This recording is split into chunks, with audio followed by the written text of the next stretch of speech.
Je remercie mesdames et messieurs les députés pour leurs interventions. Mais je voudrais quand même relever avec vous que des mots sont utilisés avec une extrême légèreté et qui est totalement étrangère à la légalité internationale sur le sujet. Je m'explique. J'ai entendu, ici ou là, le terme occupation. Je vous défie de trouver dans une résolution du Conseil de sécurité le mot occupation. Je vous défie de trouver depuis 1980 dans une résolution de l'Assemblée générale qui nous regroupe tous le mot occupation. Je vous défie de trouver dans les avis juridiques du conseiller des Nations Unies le mot occupation. N'utilisez pas des mots à l'emporte-pièce reprenant une propagande qui est faite et établie. Vous utilisez le fait que le Maroc ne réponde pas à la légalité internationale, ni aux résolutions du Conseil de sécurité. Et vous dites que le Conseil de sécurité demande la mise en œuvre d'un référendum. C'est faux, archi faux. Je vous défie de me sortir dans les résolutions du Conseil de sécurité le mot référendum depuis 2004.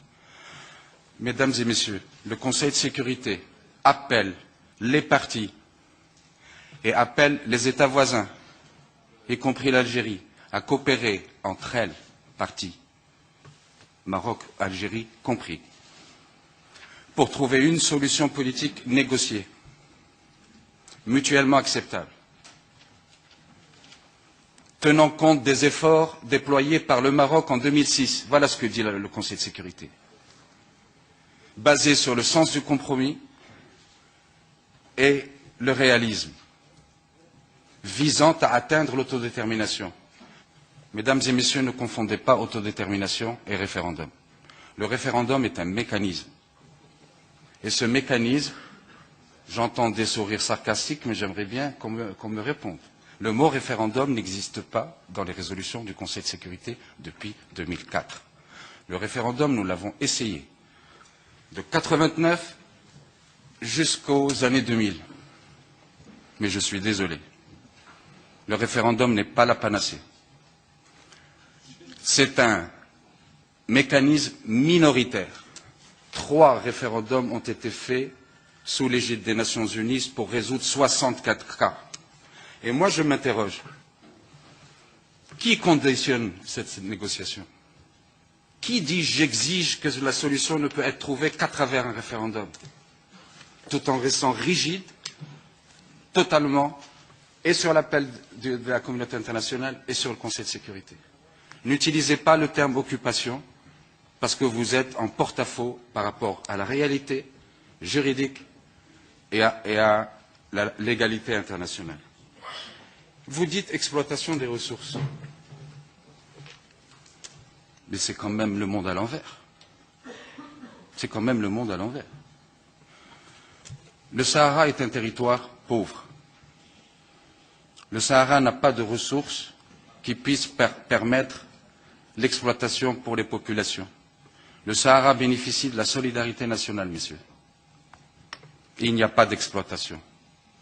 Il y a le phosphate Boukra qui représente 1% des réserves marocaines nationales, qui sont maintenues en activité pour des considérations sociales que Madame évoquait tout à l'heure. S'agissant de pêche, l'exploitation, c'est l'investissement public, c'est l'investissement privé qui fait que le secteur de la pêche se développe au sud. Maintenant, ne pas exploiter du tout les ressources, sous prétexte qu'il faut l'avis de toute la population, vous voulez punir donc ces populations? Vous voulez donc les punir? Donc il faut attendre, d'après vous, un référendum pour les consulter si ces ressources leur sont d'un intérêt quelconque. Et c'est pour ça que lorsque j'entends, avec le respect que je dois à Madame Gomez, me dire qu'il y a eu 500 tués, alors que le monde entier, y compris Human Rights Watch, y compris Amnesty, y compris la Fédération internationale des droits de l'homme, qui, elles, sont sur le terrain. Mais votre résolution, avec tout le respect que je dois à une décision souveraine, n'a pas voulu en tenir compte. Human Rights Watch dit qu'il n'y a pas eu un seul mort dans l'opération de démantèlement des camps, et vous venez me dire qu'il y a eu 500 disparus et morts? J'ai demandé, moi, lors des négociations au Polisario, de me donner des noms. Ils m'ont donné 2 noms. 2 noms. Et ces 2 noms sont des personnes bel et bien vivantes et elles ont témoigné. On nous a donné 2 noms. Et elles sont vivantes. Et elles ont témoigné et elles vont porter plainte pour préjudice causé. Donc, on passe sous silence tout ce qui a été fait lors de l'opération de démantèlement. Toutes ces exagérations. Vous savez ce qui a été dit? Je vous le rappelle très brièvement. Qu'on a refusé l'approvisionnement en eau, nourriture et médicaments. Qu'il y a eu de l'humiliation et de la répression. Qu'il y a eu un massacre massif. Une résistance face à la terreur. Alors que le camp, il y avait des entrées, des sorties et un dialogue qui était engagé. Ça avant le démantèlement. Avant le démantèlement. Une tragédie humanitaire. Des centres d'internement d'Auschwitz, mesdames et messieurs. Voilà ce que le Polisario a utilisé pour qualifier ces camps. Centres d'internement d'Auschwitz. On va commettre un assassinat contre plus de 20 000 personnes.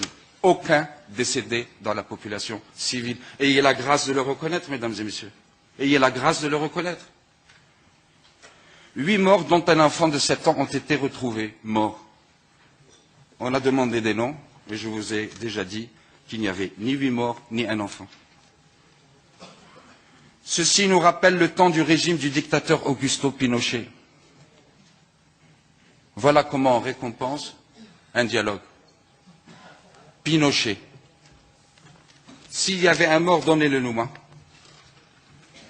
Et cette propagande, cette manipulation, je suis désolé, c'est comme ça qu'elle est qualifiée. Parce que c'est du mensonge. Et on parle, Mohamed Abdelaziz, de nettoyage ethnique, d'arrestation anarchique, d'enlèvement massif et de torture de civils. Aujourd'hui, on oublie le démantèlement, on oublie l'opération de démantèlement, et maintenant on va nous concentrer, essayer de nous concentrer sur de soi-disant interpellations dans les commissariats. Ils ont parlé d'attaques militaires avant le démantèlement, en dénonçant que l'armée a bougé, ce qui est faux. Beaucoup d'entre vous ont vu les films, ont vu la réalité. Ce sont des pauvres agents CRS de la gendarmerie qui sont allés à l'encontre de cocktails Molotov et de poignards et de bombes. Vous refusez la réalité. Maintenant, je dirai un mot, puisque vous m'avez interpellé. Et pendant ce temps, on va à la recherche de témoignages. Voilà. On va à la recherche d'enfants de Gaza, l'attaque de Gaza, pour dire voilà les enfants sahraouis. Et on voit une dame sahraoui à Madrid en train de pleurer parce qu'elle aurait reconnu son bébé. Ces attaques, c'était en 2005 à Gaza. L'agence officielle EFE qui reprend. Ces bébés de Gaza. Antenne 13 reprend parce que les gens sont à la recherche de cadavres. Eh bien, il n'y en a pas. Antenne 13 prend des photos d'un crime ordinaire réalisé, Omar ordinaire, tragique, en 2005 à Casablanca, qui n'a rien à voir avec le Sahara. Et on sort ces morts et ces cadavres et on dit il y a des cadavres. C'est pas de la manipulation, ça? Ça ne va pas au-delà de la simple erreur médiatique, repris par un certain nombre de voix d'ONG et bien d'autres. Lorsque le Polisario, entre 1976 et 1985, a tué, assassiné des pêcheurs espagnols, lorsque l'association des victimes, de centaines de décédés, qu'a-t-on fait pour ces mitraillés? Rien, absolument rien. Si parmi vous, il y a des gens qui ont déjà statué que le Sahara est déjà un État indépendant, et que la race existe, et que le Polisario est le représentant légitime, naturellement, on n'a pas beaucoup de choses à dire. Je prends 1 minute supplémentaire pour me permettre, je dis bien me permettre, de commenter, vu par un de vos partenaires, la résolution que vous avez cru devoir adopter. Est-ce que vous acceptez que votre partenaire commente cette résolution? C'est un dialogue politique que nous avons. N'est-ce pas? Alors, nous disons que cette résolution passe sous silence un certain nombre de réalités. On n'évoque pas la présence d'ONG internationales crédibles qui sont sur place. Et je sais qu'un certain nombre de rédacteurs n'ont pas voulu l'ajouter. Ça n'a pas été mis qu'il y avait Human Rights Watch, Amnesty International et la Fédération internationale. Il n'a pas été mis que les organisations, mesdames et messieurs, nos ONG marocaines, c'est à elles, et peut-être plus qu'à d'autres, parce que nous voulons savoir ce qui s'est passé chez nous. Nous voulons savoir ce qui s'est passé chez nous. Les ONG marocaines crédibles, parce qu'elles interpellent, parce qu'elles font la force du Maroc d'aujourd'hui. Vous les ignorez. Vous ignorez la présence de journalistes. Elles ont bel et bien été là, ces journalistes. Elles ont d'ailleurs été citées. Et puis, vous ne parlez pas, puisque si j'ai bien compris, la résolution porte sur les droits humains des populations sahraouies. Mais j'aurais voulu, les Marocains auraient voulu, qu'on leur reconnaisse le martyre des enfants, des personnes qui ont démantelé ce camp de manière pacifique. Non, mérite pas. Mérite pas. 2. Droits humains. Mais est-ce que parmi vous, quelqu'un s'interroge sur la situation singulière, unique, de ce qui se passe dans les camps de Tindouf? Connaissez-vous un camp de réfugiés au monde où les personnes n'ont pas été recensées et identifiées et protégées, où le HCR, depuis 30 ans, on lui refuse l'opération de recensement pour demander aux personnes à titre individuel: qui êtes-vous? Qu'est-ce que vous faites là? Et que voulez-vous faire? Ça n'émeut personne au sein de cette enceinte, à la lumière de la résolution consensuelle qui est sortie. Ça n'émeut personne parce que ça énerve. Parce que ça énerve. Il y a des gens qui ne veulent pas entendre parler d'une situation anormale dans les camps. Quelle est la loi qui s'applique dans ces camps? La loi algérienne ou la loi du Polisario? Pourquoi la personne n'a même pas droit à exister, à être identifiée? Et pourquoi cette pensée unique? Référendum, référendum, référendum. Et quand une personne réussit à remettre en question la pensée unique, vous avez vu ce qui est arrivé à Mohamed Silma. Vous avez vu. 2 mois de détention, ça ne semble émouvoir personne ici. Je m'excuse d'être direct, franc, peut-être passionné, mais voilà ce que nous pensons de cette résolution consensuelle. Parce qu'elle a été précipitée, oui, elle a été précipitée, mais là, c'est votre décision. Et puis surtout, elle a été injuste envers les personnes mortes et elle a été déséquilibrée à travers les différents éléments que je viens de partager avec vous. Merci beaucoup, Monsieur le Président. Je voulais saluer l'action du Président Panzeri, qui a une charge importante avec ses collègues marocains du Parlement marocain. En le remerciant, je relève aussi que ce système, cette commission mixte, malheureusement ne s'est pas tenu avant l'adoption par vous de la résolution. Peut-être que la moindre des choses aurait été d'écouter, de s'écouter, de partager. Cette institution qui est l'organe central du dialogue entre le Parlement marocain et le Parlement européen a été marginalisée. Et je le regrette. De même, je me suis proposé de venir pour une audition, pour essayer de partager. Cela n'a pas été rendu possible par votre décision, encore une fois souveraine, d'adopter une résolution. Donc je regrette l'absence de dialogue et l'absence d'utilisation des mécanismes qui sont dans nos accords. Deuxièmement, bien sûr que l'Espagne n'est pas la puissance administrante. Or, depuis quelques mois, depuis quelques semaines, des voix s'élèvent pour dire que c'est l'Espagne qui est encore puissance administrante, jouant sur ce complexe qui sévit en Espagne vis-à-vis de la question marocaine en général et vis-à-vis du Sahara en particulier. Un accord international a été signé avec l'Espagne. Un accord est déposé au niveau... Vous dites illégal, ça vous regarde. Mais nous traitons avec un État. Et cet État a signé avec nous un accord. De même, vous avez déjà statué, vous. Ce n'est pas vous que je vais convaincre. Vous reprenez aveuglément tout ce que dit l'Algérie et le Polisario. Vous ne dites rien sur l'Algérie et le Polisario. Vous avez déjà tranché.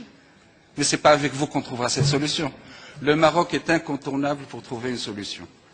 De même, lorsque, à chaque fois, le Maroc essaye de montrer le ciel, en montrant le ciel, certains s'intéressent uniquement aux doigts qui vous montrent le ciel. Voilà, on est passé de massacre et de génocide. Ah, pardon, on s'excuse, c'est faux. On est passé de manipulation médiatico-associative. Ah, pardon, on s'excuse. Et maintenant, on va se focaliser uniquement sur les événements post-démantèlement. Mais le plus important, mesdames et messieurs, c'est la négociation. C'est avec le Polisario que nous voulons négocier et que nous négocions. Mais je voulais juste rétablir certains faits. Lorsque j'entends le Polisario dire « je représente le peuple sahraoui », je lui ai dit non. Parce que les Sahraouis, majoritairement, vivent et heureusement pensent autrement. La conditionnalité qui est posée, la solution ne peut intervenir qu'à partir d'un référendum. Mais ce référendum a été essayé. Il a été tenté. Et le collège électoral est introuvable. Et vous ment celui qui vous dit qu'on peut trouver le collège électoral pour deux solutions extrêmes comme celle-ci, en faisant référence à Timor-Leste ou au Soudan. On aura le temps d'examiner ce qui se passera au Soudan et en Afrique et dans le monde arabe après le démantèlement programmé du Soudan. On aura le temps de revenir sur tout ça. La négociation, j'ai rappelé les termes du Conseil de sécurité de manière précise. L'autodétermination doit être trouvée à travers une négociation et la recherche d'une solution politique. Tenant compte des efforts crédibles et sérieux faits par le Maroc, sur la base du compromis et du réalisme. Et nous sommes entrés dans cette négociation avec cette bonne foi. Et nous poursuivons cette négociation. Et après 4 rounds de négociation, lorsque l'envoyé spécial des Nations Unies a dit l'option d'indépendance n'est pas réaliste, on l'a jeté dehors. Après qu'il ait fait 4 tournées dans la région, qu'il ait présidé 4 réunions de négociation. On a repris un autre. Eh bien, nous commençons avec un autre. Et nous avons décidé lors du dernier round à New York de changer la méthode de négociation, d'accélérer le rythme et d'aller vers des processus nouveaux. Et j'espère que ce processus nouveau de négociation permettront d'accélérer le rythme. L'objectif n'est pas le doigt. L'objectif, c'est le ciel. Et le ciel, c'est la solution définitive, agréée par les partis. Si le Polisario et le Maroc représentent toutes les populations, et donc si on se met d'accord sur quelque chose, alors pourquoi on m'impose une conditionnalité? On doit négocier. Et personne ne négocie sur la base d'une affirmation, condition exclusive, la tenue d'un référendum, qui, je le rappelle, est la pratique minoritaire au sein des Nations Unies. L'Algérie. Moi, je regrette que mon collègue algérien ne soit pas là. Je le regrette parce que c'est un dialogue, comme nous l'avons avec vous, quitte à se dire toute la vérité. Mais je regrette qu'il ne soit pas là. Pour pouvoir avancer, il faut qu'on construise le Maghreb. Il faut que l'Algérie nous aide à trouver une solution.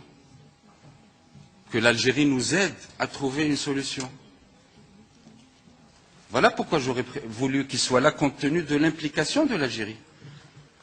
L'Algérie a fait la guerre sur ce territoire, avec son armée.